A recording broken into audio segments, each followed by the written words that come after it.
Confirm, kamay nga ni Kim Chiu ang nasa mukha ni Paulo.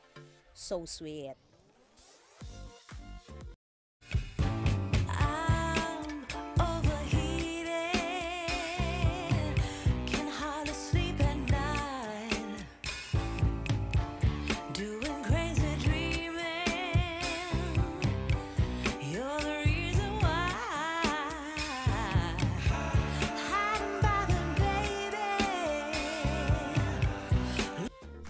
Tuwang-tuwa ang Kim Pao fans sa mga naglabasang larawan at video kung saan naging pahulaan at palaisipan sa netizens kung sino ang kasama ng kapamilya aktor na si Paulo Avellino.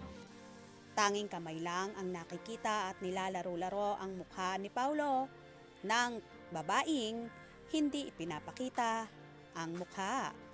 May mga nagsasabi kasi na si Kim Chiu daw yon. Kamay daw yon ng dalaga. Ang ilan naman ay sinasabing ang ex-jowa ni Paulo na si Jody Tarasek. Pagkatapos magtalo-talo ng mga fanay, sila rin mismo ang naglabas ng resibo at sinasabing si Kim Chiu nga ang kamay na yon.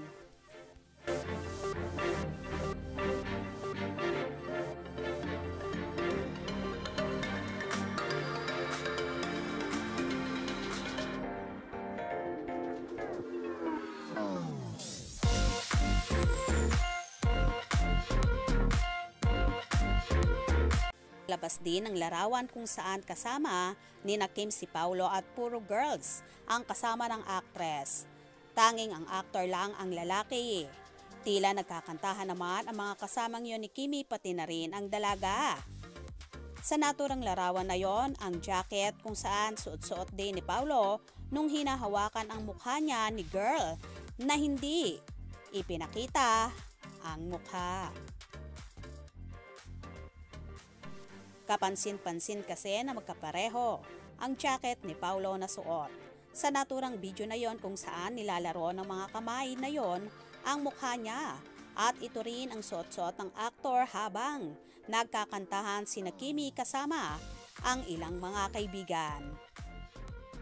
Sinasabi nga ng iba na tila ba binabakuda ng binata ang naturang dalaga. At ang ilang kapanehan naman ay may hanash at sinasabing minsan nga daw ay artista si Paulo at minsan naman daw ay bodyguard ito ni Kim Chiu. Posible nga bang ang kamay na yon ay kay Kimi? Pagmasdang maigi at pakatitigan.